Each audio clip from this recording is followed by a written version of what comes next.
Hello friends, welcome to Creative Medicine. In this lecture, we will learn about. Hello friends, welcome to a new chapter today. In this chapter, we are going to learn about exogenous catecholamines.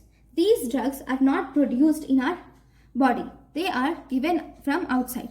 So in this chapter, we are going to learn about two drugs, which is dobutamine and fenoldepam. This dobutamine mainly acts on beta-2 receptors. Okay, this beta-2 receptors, it acts on beta-2 receptors and it has ionotropic action. Okay, so because of this inotropic action, this dobutamine has used as drug of choice for cardiogenic shock. There are two important MCQs.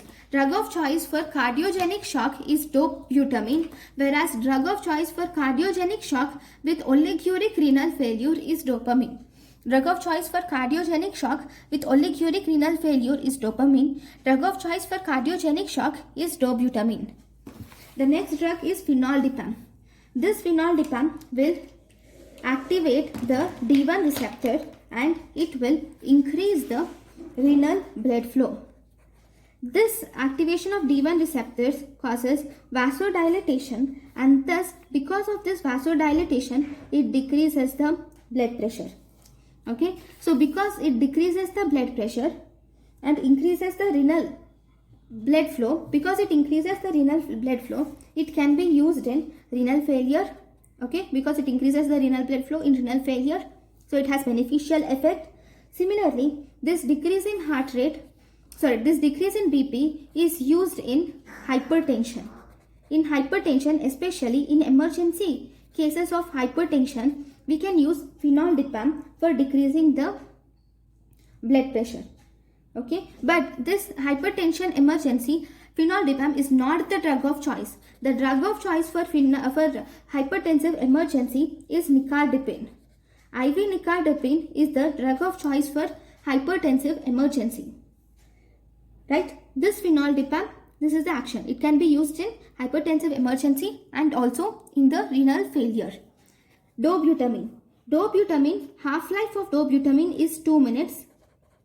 And one more important thing is this dobutamine is also the drug of choice for stress echocardiography. In stress echocardiography, dobutamine is used. Next. Let us now learn about some one-liners. Right? For shock. Okay. Epinephrine is actually the drug of choice for anaphylactic shock. For anaphylactic shock, epinephrine is the drug of choice. Norepinephrine is drug of choice for septic shock. For septic shock, norepinephrine is the drug of choice. Dobutamine we can give cardiogenic shock. For cardiogenic shock, dobutamine is preferred.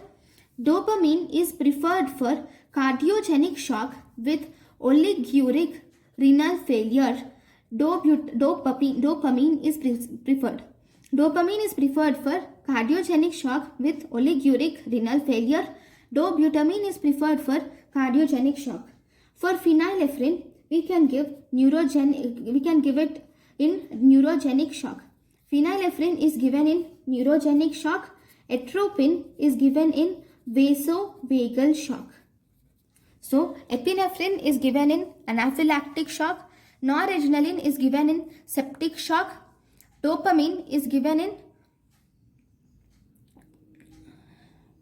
cardiogenic shock. Dopamine is given in cardiogenic shock with oliguric renal failure. Dobutamine is given in cardiogenic shock. Phenylephrine is given in neurogenic shock. Atropine is given in vasovagal shock. These two you should definitely remember because there is increased chances of getting confused. Dopamine is given in cardiogenic shock with oliguric renal failure, whereas dobutamine is given in cardiogenic shock. So these are the shocks and their drug of choice. So thank you guys for watching my lecture. Thank you. Thank you and thank you for watching.